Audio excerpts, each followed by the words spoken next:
Bonjour à tous, aujourd'hui on se retrouve pour la chronique numéro 3 sur le centre de formation où on va aborder les résultats du week-end pour la N3, les U19 et les U17.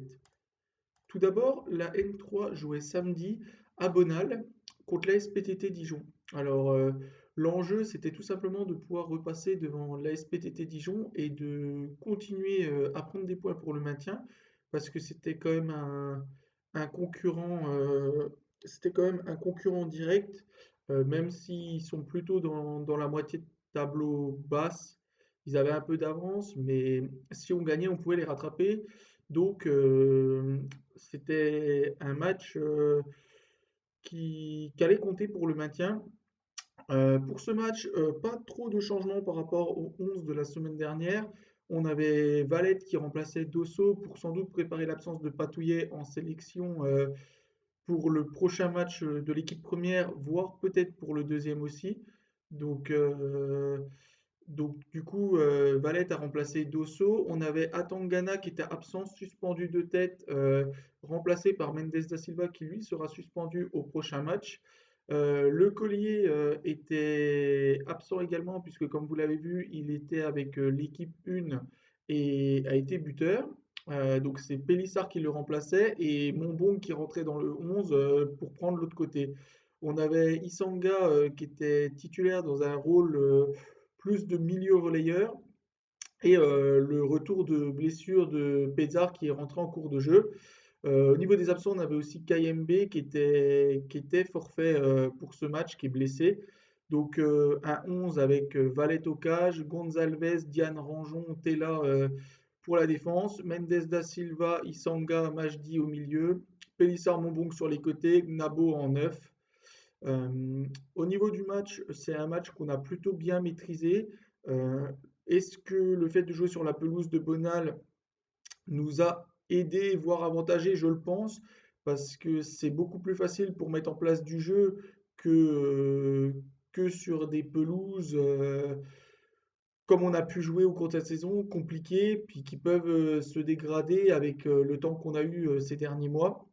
Donc on va rapidement ouvrir le score par Sidi Diane, son premier but sur un corner de Selim Pélissard, juste un peu avant la 20e. Après, la SPTT, qui était déjà en difficulté, va perdre son milieu défensif sur blessure juste après. Monbong va, lui, inscrire le deuxième but sur un penalty obtenu par Selim Pélissard juste avant l'heure de jeu. Donc 2-0 avant l'heure de jeu. Botulama va obtenir un nouveau penalty pour le FCSM et il va se faire justice lui-même. Donc c'est le deuxième but pour Botulama, tout comme Monbong d'ailleurs. Et pour finir, Majdi va marquer le quatrième but et conclure ce large succès vers la 82e. Donc Majdi également son deuxième but cette saison sur une passe décisive de Botulama. Euh, donc une belle entrée pour Botulama qui était rentré juste avant l'heure de jeu à la place de Gnabo. Donc ça va lui faire du bien pour la confiance. On s'est fait peur sur la fin, je dirais autour de la 85e. J'ai plus la minute en tête. Avec la SPTT qui a tenté un lob, Valette était un peu avancé, ça a fini sur la barre. Mais sinon, un match plutôt bien maîtrisé. On a quand même pu économiser Lubao qui est rentré dans les 5 dernières minutes, 5-10 dernières minutes pour redescendre de U19. On a eu le retour donc de Pesa, rentré en même temps que Botulama, comme je l'ai dit. Donc ça va apporter des solutions à la N3. C'est intéressant parce que devant, on avait un peu de mal à être décisif. Là, tout le monde a marqué, excepté Nabo. Tous les offensifs ont été décisifs, donc ça va faire du bien. Et donc avec la rentrée de Pézard et Le Collier qui a été décisif avec les pros, je me dis que ça peut débloquer, surtout qu'on aura un peu moins de pression, puisque au classement, on est huitième avec du coup maintenant 3 points d'avance sur l'adversaire du jour, la SPTT Dijon, si je dis pas de bêtises, oui, ça doit être 3 points d'avance. Enfin, la SPTT est neuvième, elle, mais je crois qu'on a, oui, 2 ou 3 points d'avance sur la SPTT, il me semble 3. Donc ouais, ça laisse un peu de marge dans ce championnat. Ça va laisser un peu de marge. Ça va aussi permettre, je pense, d'économiser les 19. Je pense à Mendes da Silva, Isanga, Pélissard, Lubao. et KMB. J'en parle beaucoup, mais c'est important parce que la situation des U19 est vraiment alarmante. Et sans une équipe U19 au niveau national, je pense que ça sera très compliqué d'attirer des bons joueurs, sachant déjà qu'on est en National 1, même si ça peut nous désavantager, mais ça peut être un avantage aussi parce que les jeunes peuvent être tentés de se dire qu'ils vont être lancés plus facilement en pro. Mais oui, on l'a vu cette année en U19, on a recruté des bons joueurs et je pense que si on n'était pas au niveau national, ça aurait été compliqué de les attirer. Donc, bah, en parlant des U19, on va rebondir directement. Les U19, eux, jouaient à Auxerre, donc le leader incontesté du groupe. On a perdu 3-0. Euh, un match où on n'a pas forcément démérité, malgré la compo où on avait pas mal d'absents. Patricio était blessé, tout comme Vaz, on l'a vu la semaine dernière. Donc c'est Fofana, le U17, qui remplaçait Patricio poste pour poste. C'était sa première en U19. Meruga remplaçait Louis Carcenti dans le 11. C'était le seul changement. Vaz était entré la dernière fois, donc ça n'a pas impacté le 11, même si Vaz a l'habitude d'être titulaire. En dehors de Vaz, ben, on avait Kayembe qui était blessé aussi, comme je l'ai dit précédemment. Mendes da Silva, Isanga, Pélissard en N3, comme on l'a vu précédemment aussi. Il n'y a que Lubao qui est redescendu. Le point négatif, c'est que de tête, Mendes da Silva sera suspendu la semaine prochaine, accumulation de cartons jaunes. Et c'est vrai qu'avec les blessures de Patricio, Vaz et KMB, ça risque quand même en redescendant des jeunes, d'être compliqué, surtout qu'on a un calendrier assez costaud et qu'au classement, on va le voir, c'est compliqué.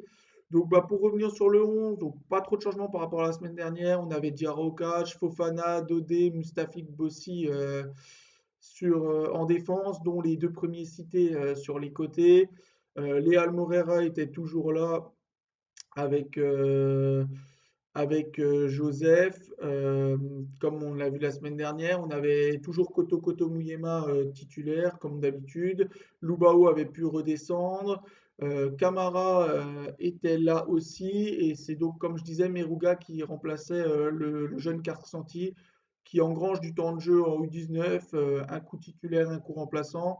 Donc c'est bien parce que, comme j'en ai parlé la semaine dernière, c'est un joueur qui a fait une bonne saison en U17 et qui mérite d'être vu plus haut et d'apporter aussi, peut nous apporter quelque chose aussi pour aider cette équipe.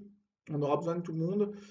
Au niveau du match, donc bah, le score est un peu flatteur pour Auxerre parce que la première mi-temps était assez équilibrée, des situations des deux côtés. On a Lubao qui a la première, il manque un face-à-face. Derrière, Auxerre marque sur sa première occasion vers la 20e minute de jeu. On a encore une situation chaude avec Lubao aussi, je crois, qui n'est pas conclue.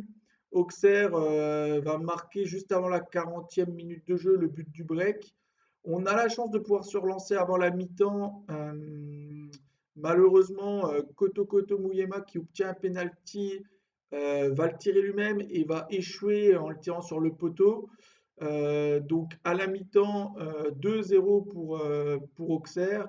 Et malheureusement, Auxerre va faire le match parfait en inscrivant le troisième but. Le troisième but, même pas 10 minutes après le coup d'envoi de la deuxième mi-temps, donc impossible de revenir derrière. Je pense qu'en plus, ils étaient un peu piqués parce qu'on les avait battus en début de saison, donc ils ne se sont pas laissés avoir deux fois. Donc nous, on va continuer à se battre, mais ça va être très compliqué. Au classement, on est 12e, à 2 points du 10e et à 1 point du 11e, donc c'est ça qu'il faut voir. C'est que si on prend des points, si on fait une petite série, on n'est pas largué, mais par contre, comme je le rappelle, il y a 3 descentes par groupe, donc le 12e, le 13e et le 14e, et, euh, et le plus mauvais 11e des 4 groupes descend également. À savoir que par chance, j'ai regardé un petit peu les autres groupes, on est le groupe où c'est le niveau est le plus relevé dans le sens où c'est le plus équilibré, c'est-à-dire qu'on a le meilleur 11e des 4 groupes. Donc peut-être que ça suffirait dans notre groupe à avoir seulement 3 descentes mais on a des points quand même à aller chercher obligatoirement et un calendrier vraiment pas évident. Côté des U17, c'est beaucoup plus positif. On était donc sur une série de 10 matchs sans défaite avant la défaite logique du week-end dernier. Là, on jouait le FC Lyon, c'était l'occasion de se relancer. C'est un club du milieu de tableau, plutôt bas de milieu de tableau. Un match qu'on a gagné 3-2. Au niveau de la compo, Schubler-Lécart remplaçait O'Haro. C'est souvent que on fait tourner les gardiens au 17. Ndilu jouait DC à la place de Nzouzi, qui était plus haut sur le terrain. Lui, il était milieu, notamment par le fait que Kilutu était sur le banc et Fro était pas dans le groupe. Donc devant, principalement, comme on va le voir, c'était les 2008 qui jouaient. On avait du Boulif, du Sali, du Montieu. Sinon, le reste de l'équipe, bah, comme j'ai dit, pas trop de surprises. Schubert-Lécart dans les cages. Jaco à droite, qui était déjà titulaire le week-end dernier. Et comme il n'y avait pas Fofana qui était avec les U19, a gardé sa place. Kudjat à gauche. Dabo Papa Ndilou, donc en défense centrale, comme je l'ai dit. Camara devant eux. Nzouzi plus haut, comme je l'ai dit également. Et le dernier joueur, c'était Delphis, donc qui avait repris avec le groupe la semaine dernière après une lourde suspension. Donc en absent principal, bah, Fofana, Carcentier avec les U19, comme on l'a vu précédemment. Fro hors groupe, comme je l'ai dit. Et on avait aussi Carou qui était absent. Euh, les deux n'étaient pas dans le groupe. Donc ouais, un groupe quand même pas mal renouvelé, pas mal jeune. Et on va quand même gagner 3-2 contre une équipe combative du FC Lyon. On savait que ça allait être un combat. On va ouvrir le score vers la 20e minute de jeu par Delphis, son deuxième but de la saison sur une passe décisive de Boulif. Le FC Lyon va réaliser un changement avec la blessure de leur numéro 9 et je crois une minute après qu'il soit rentré du poste pour poste, et ben l'attaquant va égaliser pour ouais, le FC Lyon, ça doit être vers la 40e. Nous, on a la chance de marquer par Sali sur une passe décisive de Delphis, je crois. Euh, ouais, c'est Delphis, je crois que c'est une passe décisive de Delphis juste avant la mi-temps, ce qui va nous permettre de prendre un avance de un but avant la mi-temps à 2-1. Derrière, on reprend la deuxième mi-temps avec la balle de 3-1. Malheureusement, Sali va manquer son face-à-face et on va se prendre un contre éclair bien construit par le FC Lyon qui va marquer autour de la 46e. Donc ouais, vraiment sur, euh, sur la reprise, quoi. Ouais, dans les premières occasions de la deuxième mi-temps.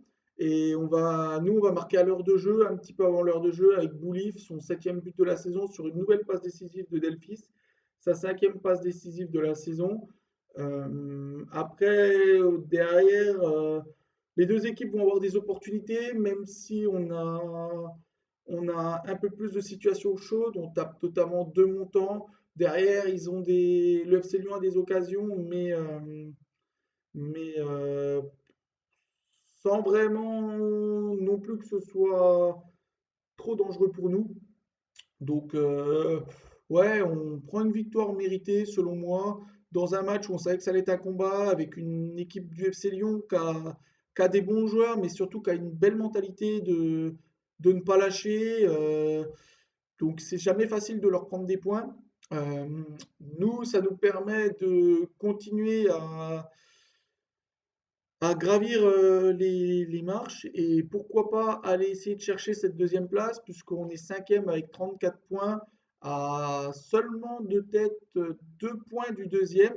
Donc tout est possible et ça serait vraiment une belle récompense pour cette équipe qui avait eu du mal en début de saison et qui finalement a, pour moi, sécurisé son maintien. Ça a été la première équipe à sécuriser son maintien et qui peut peut-être même être récompensée en allant chercher une deuxième place. Donc à suivre, mais une très belle saison des hommes de Michael Isabet avec deux générations qui ont apporté tout autant. Donc c'est le petit rayon de soleil du côté du centre.